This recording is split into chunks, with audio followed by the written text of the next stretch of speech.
মানিকগঞ্জে bus truck মুখোমুখি সংঘর্ষে ৩ জন নিহত হয়েছেন। এ বিষয়ে আরও জানাতে ঘটনাস্থল থেকে যোগ দিচ্ছেন সহকর্মী বিএম খোরশেদ। খোরশেদ, কিভাবে এই দুর্ঘটনা ঘটলো, কখন ঘটলো এবং নিহত হয়েছেন যারা তাদের কোনো পরিচয় পাওয়া গেছে কিনা? এলো ভিশন মুশকিল আসান অফার। যে কোনো ব্র্যান্ডের পুরনো ফ্রিজ নিয়ে চলে আসুন ভিশন শোরুমে আর নিয়ে যান নতুন ভিশন ফ্রিজ 20% পর্যন্ত ছাড়। এই ঢাকা-আরিচা মহাসড়কের মানিকগঞ্জের শিবালয় উপজেলার বড় বোয়ালি এলাকাতে এই দুর্ঘটনাটি ঘটে। আপনি জানেন যে পোশাক শ্রমিক বহনকারী একটি বাসের সাথে পাথর বোঝা একটি ট্রাকের মুখোমুখি সংঘর্ষে এই ঘটনাটি ঘটে এবং এই ঘটনার পরে যে বিষয়টি হয়েছে যে ট্রাকটি এত গতির ছিল যে বাসের অর্ধেক অংশ দুমড়ে মুচড়ে নিয়ে ট্রাকটি কিন্তু রাস্তার পাড়ে খাদে পড়ে যায় এবং খাদে পড়ে যাওয়ার পরে যে দুর্ঘটনায় যারা ছিলেন এই ভেতরে যারা ছিলেন তারা কম বেশি সবাই আহত হয়েছে এবং ঘটনাস্থলে একজন নারী শ্রমিক মারা যান। পরবর্তীতে হাসপাতালে আনার পরে আরও 2 জনের মৃত্যু হয় এবং এখন পর্যন্ত 3 জন নারী শ্রমিকের মৃত্যুর খবর আমরা নিশ্চিত করতে পেরেছি।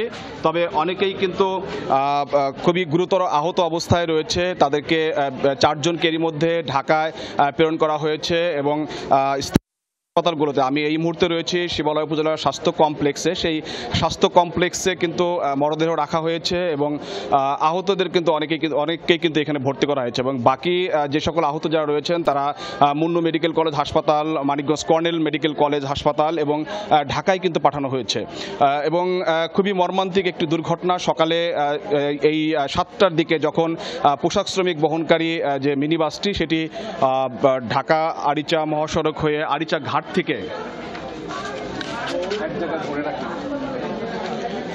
আরিচা ঘাট থেকে মানিকগঞ্জের উদ্দেশ্যে তারাসীমা যে পোশাক কারখানা, সেই পোশাক কারখানায় আসলে এই মিনি বাসটি যাচ্ছিলেন এবং বিপরীত দিক থেকে যাচ্ছিল হচ্ছে যে পাথর বোঝাই যে ট্রাকটি, সেই ট্রাকটি এবং এই ঘটনাস্থলে যে হতাহতদের স্থানীয়রা উদ্ধার করে প্রথমে স্থানীয় যে স্বাস্থ্য কমপ্লেক্স উপজেলা স্বাস্থ্য কমপ্লেক্স সেই স্বাস্থ্য কমপ্লেক্সে আনা হয় এবং পরবর্তীতে হাইওয়ে পুলিশ গিয়ে তাদের আসলে উদ্ধার করে এবং এই ঘটনায় আমরা পুলিশের সঙ্গে কথা বলেছি।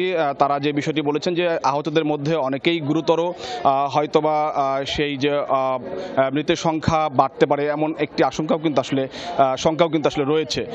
তো এইখানে যে সকল শ্রমিকরা যারা রয়েছেন তারা যে ঘটনার বিষয়ে বলছেন যে ভোরের দিকে বৃষ্টি হচ্ছিল, সকাল 7টার দিকে বৃষ্টি হচ্ছিল, তখন আসলে এই দুর্ঘটনাটা হয়তোবা ধারণা করা হচ্ছে। পুলিশের পক্ষ থেকে আসলে সেই বিষয়টি বলা হচ্ছিল যে হয়তোবা ট্রাকের চালক ঘুমন্ত অবস্থায় থাকতে পারে, হয়তোবা চোখে ঘুম থাকতে পারে এবং একই সাথে অনেক দ্রুত গতি ছিল ট্রাকটি, যে কারণে ঘটনাস্থলে ট্রাকটি বাসটাকে মুখোমুখি সংঘর্ষের পর একেবারে দুমড়ে মুচড়ে কিন্তু আসলে তারা কিন্তু দিয়েছেন এবং এখন আমি এই মুহূর্তে উপজেলা স্বাস্থ্য কমপ্লেক্সে রয়েছে। এখানে হতাহতদের অনেককে আসলে আহতদেরকে চিকিৎসা দেওয়া হচ্ছে এবং পুলিশ বলছে যে নিহতদের মরদেহ তারা উদ্ধার করেছে এবং এইখানে ময়নাতদন্ত খোরশেদ জানাচ্ছিলেন দুর্ঘটনার মৃতের সংখ্যা আরও বাড়তে পারে। ধন্যবাদ আপনাকে।